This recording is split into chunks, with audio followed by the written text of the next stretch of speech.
প্ৰথম প্ৰশ্ন, ইনকলাব জিন্দাবাদ ধ্বনি পোনপ্ৰথমে কোনজন ব্যক্তিয়ে দিছিল? অপশ্যন কেইটা হৈছে ভগত সিং, চন্দ্ৰশেখৰ আজাদ, সুভাষ চন্দ্ৰ বসু আৰু হৰচন্দ মোহানি।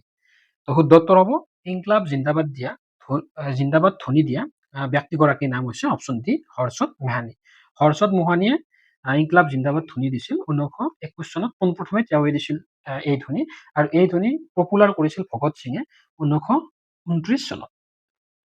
দিল্লী এছেম্বলিত যেতিয়া তেওঁ ইনকলাব জিন্দাবাদ ধ্বনি দিছিল, তাৰ পিছৰ পৰাই এই ধ্বনি পপুলাৰিটি লাভ কৰিছিল, কিন্তু পোনপ্ৰথমে দিছিল হৰচন্দ মোহানিয়ে। তাৰ পিছৰ প্ৰশ্ন, জালিয়ানৱালাবাগ হত্যাকাণ্ড কোন ঠাইত হৈছিল? উত্তৰ হৈছে জালিয়ানৱালাবাগ হত্যাকাণ্ড হোৱা ঠাইখনৰ নাম হৈছে অপশ্যন এ অমৃতসৰ। আৰু জালিয়ানৱালাবাগ হত্যাকাণ্ড সংঘটিত হৈছিল 13 এপ্ৰিল 1919 চনত, মনত ৰাখিব। আৰু তেতিয়া ভাৰতৰ ভাইচৰয় আছিল লৰ্ড চেমস্ফৰ্ড, আৰু সেই সময়ত পাঞ্জাৱৰ গভৰ্ণৰ আছিল মিটচেল অ'ডায়াৰক লণ্ডনত গৈ হত্যা কৰিছিল উধম সিঙে 1940 চনত। ইম্পৰ্টেণ্ট পইণ্ট হয়, ইয়াৰ লগত জড়িত ইম্পৰ্টেণ্ট পইণ্ট।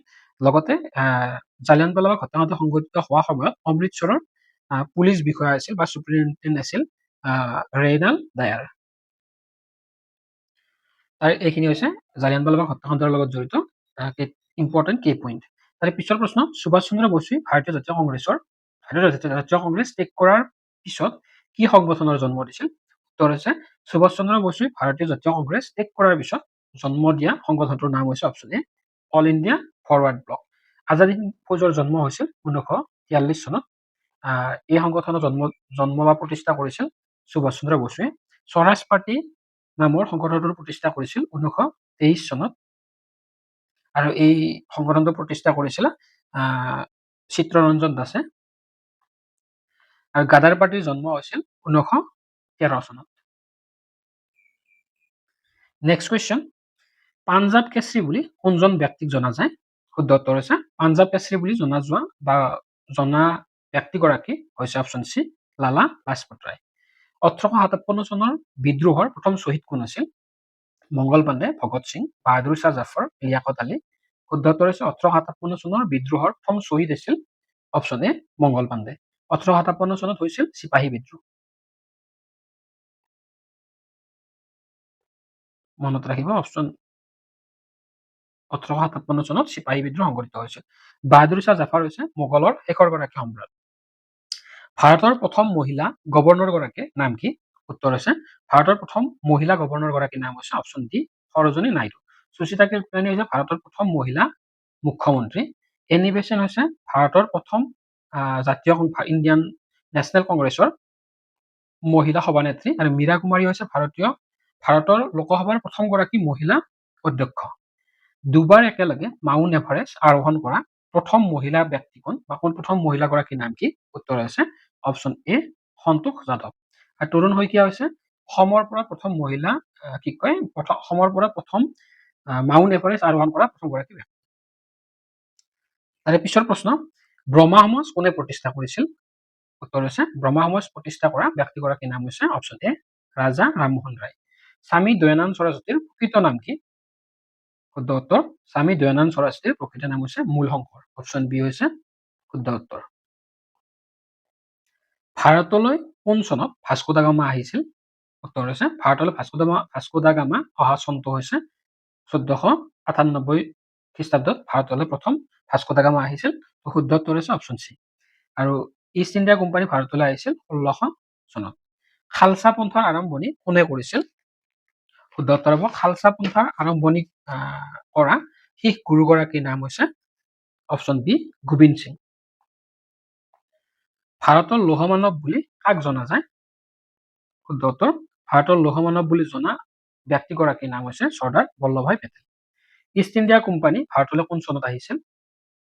অপশ্যন কেইটা হৈছে 1919, 1526, 1857 আৰু 1600 চন। শুদ্ধ উত্তৰ হ'ব ইষ্ট ইণ্ডিয়া কোম্পানী ভাৰতলৈ আগমন ঘটিছিল অপশ্যন বি 1600 চনত।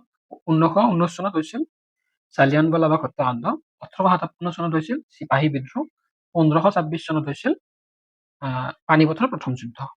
আৰু পিছৰ প্ৰশ্ন, গুৰু নানকৰ জন্ম কোন ঠাইত হৈছিল? শুদ্ধ উত্তৰ হৈছে গুৰু নানকৰ জন্ম হোৱা ঠাইখনৰ নাম হৈছে নানকানা চাহেব। অপশ্যন এ শুদ্ধ উত্তৰ। বিজয় ঘাট কোনজন ব্যক্তিৰ লগত জড়িত? উত্তৰ হৈছে বিজয়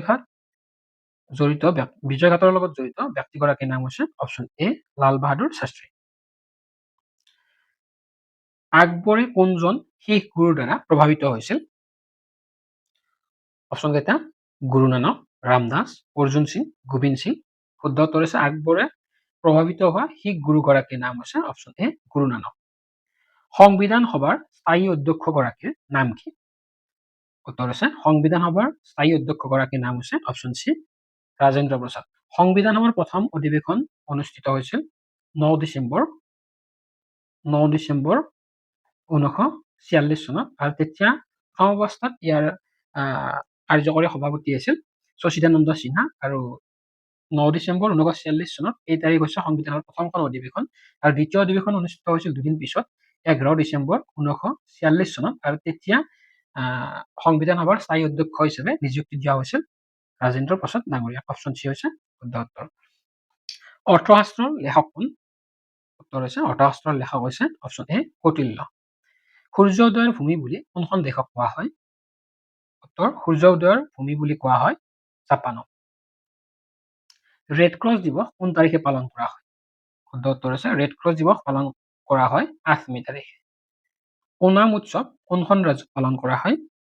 শুদ্ধ উত্তৰ হৈছে ওনাম উৎসৱ পালন কৰা ৰাজ্যখনৰ নাম হৈছে অপশ্যন এ কেৰেলা। সকলোতকৈ ডাঙৰ উপগ্ৰহটোৰ নাম কি? উত্তৰ সকলোতকৈ ডাঙৰ উপগ্ৰহটোৰ নাম হৈছে অপশ্যন ডি গ্যানিমিড আৰু গ্যানিমিড হৈছে বৃহস্পতি গ্ৰহৰ এটা সকলোতকৈ ডাঙৰ উপগ্ৰহ। কোন চনত দিল্লী ৰাজধানী হিচাপে ঘোষণা কৰা হয়? উত্তৰ হৈছে দিল্লীক ৰাজধানী হিচাপে ঘোষণা কৰা হয় 1911 চনত। 1925 চনত হৈছিল কাকোৰীৰ ট্ৰেইন দুৰ্ঘটনা, 1942 চনত হৈছিল ভাৰত ত্যাগ আন্দোলন আৰু 1919 চনত হৈছিল জালিয়ানৱালাবাগ হত্যাকাণ্ড। ভাৰতৰ ৰাষ্ট্ৰীয় পক্ষীবিধৰ নাম কি?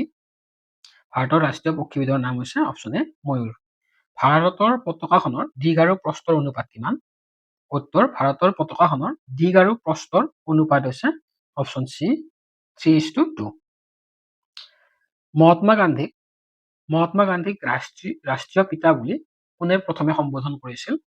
সুভাষ চন্দ্ৰ বসু, ৰবীন্দ্ৰনাথ ঠাকুৰ, মতিলাল নেহেৰু, ভগত সিং।